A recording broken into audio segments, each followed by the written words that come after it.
Welcome back, friends. My name is Brian and I am back in the garage again today. Today I've got a great quick tip for you, how to change the oil in your Honda overhead valve motor. So this motor, as you probably know, has been used in so many bikes, it's just unbelievable. The ubiquitous Super Cub, there's millions of those out there. The Honda ATCs, those three-wheelers, lots of those out there. Honda CRF50 and 70, which I built last year, and bikes like this Honda CT70 that I also just recently built. So this motor is everywhere. Now your particular application may have some small variations, but in general, these motors are all basically the same. So just pay attention to the little details. Generally the procedure is basically the same. So super easy job in general. There are a couple little tricks which I'm going to show you, but not much more to say other than that. So let's just pick up some tools and go to work. In the interest of making things a little clearer later on, let's first go over inspecting the oil level. Loosen and remove the oil filler cap on the right side of the motor next to the kickstart. Wipe the dipstick clean and reinsert it without screwing it in.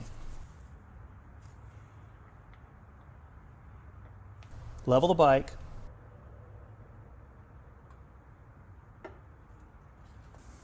Then recheck the oil level on the dipstick. This level is right at the minimum. This is the low level indicator and the high level. An acceptable oil level can fall anywhere between this range. Reinsert the dipstick and tighten it, making sure that this O-ring is still in place.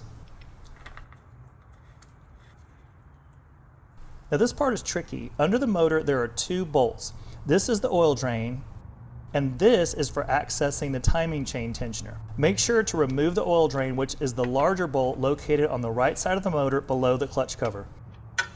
Remove the drain bolt and allow the oil to completely drain. The service manual recommends warming the motor first, and I don't do this because I don't like working on hot motors, but the oil will drain faster if it's warm. The motor has a crankcase vent, so if you just wait, the wonder of gravity will ensure that all of the oil will drain out. Clean and reinstall the drain bolt and then tighten it to 25 Newton meters. I have a lot of bikes in my shop, so I like to make some kind of reminder anytime I remove oil or water from one of my bikes. All right, so let's go over Honda's oil recommendations. The ambient temperature range of Honda's recommended oils is between 5 degrees and 100 degrees Fahrenheit and even beyond. Traditionally, Honda has recommended 10W30. This oil has a recommended ambient temperature range from about 5 degrees Fahrenheit to about 90 degrees.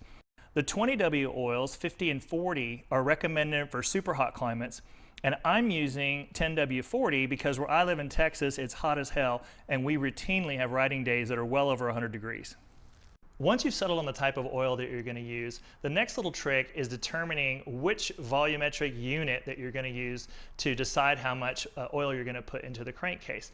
Now, if you look at the Honda literature, they express the units of volume in pints, quarts, and liters. And then, of course, if you look at the oil bottle, it expresses them in ounces, quarts, and milliliters. And then if you look at the side strip, it's even more confusing, as expressed in pints, ounces, and milliliters. And just to make it a little bit more complicated, the units of volume, the way that they read on the side of this thing, they go from 100 all the way up to 800 and beyond. It would be a lot easier if this was in reverse, because then you could pour out a certain amount of oil and you would know exactly how much oil you're supposed to have left in the bottle, which would make things a lot simpler. But of course that would be too easy and too simple. You have to make it as hard as possible. And just to make it a little bit more confusing, the clutch cover expresses the volume in liters only, 8/10. So metric units, whether it's liters or milliliters, is the only unit of measure that is consistent in the two manuals and the clutch cover. So if you're okay with using metric units, the next thing you got to figure out is the actual fill volume. And as you might expect, it depends on where you look as to the recommended fill volume.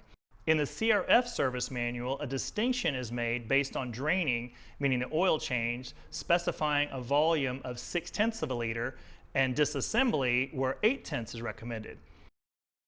In the CT manual, there's no distinction made for draining versus disassembly. It just reads 7/10 of a liter.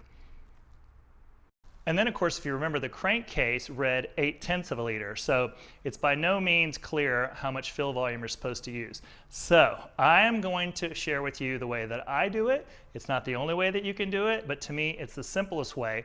And to me, it's using a system I call common sense. So in this case, what you're going to do is look for the minimum fill volume, which was listed in the CRF manual, and that was 0.6 of a liter. So we're going to start by measuring out and filling the crankcase with 0.6 of a liter of oil. Using my common sense method, find some sort of clean container and pour out all but 0.6 of a liter, which is 600 milliliters on this bottle. Pour 0.6 of a liter into the crankcase, and by the way, the bottle is designed to be used for pouring provided you orient the filling spout toward the top like this, but you can always use a funnel if you prefer. Level the bike and check the oil using the dipstick, and then add a little bit more if needed, until the dipstick shows the level falling between the minimum and the maximum recommended. This may take a little bit of trial and error, but it'll keep you from overfilling the crankcase, which is the main thing you want to avoid. Rely less on the manual and more on the dipstick indicator. Once you're done, just tighten up the fill cap snugly by hand and you're done. All right, so a couple little pitfalls, a couple little tricks, but not a super difficult job. But now that you've changed your oil, you may be thinking like, how often am I supposed to change my oil? And like this whole process, it depends on where you look. The CRF manual recommends changing the oil after the first 100 miles and then every 600 miles thereafter. The CT manual makes no recommendations after the initial break-in, and then it recommends changing the oil at 600 miles, then finally every 12 months or 1,250 miles, whichever occurs first. My recommendation relies again on common sense. So I change my oil very, very frequently, and there's a lot of good reasons why. One, if your bike is in the garage, it develops condensation in the crankcase. That's going to get in your oil, and it's going to mix in your oil. So even if you don't have a lot of miles on your bike, you may just want to change your oil with some frequency anyway.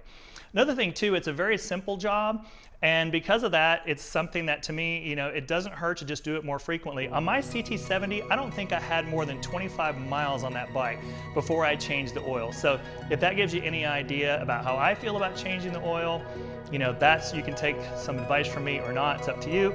But I think changing it is really fun, quite frankly, and it's a great way to have fun in your garage.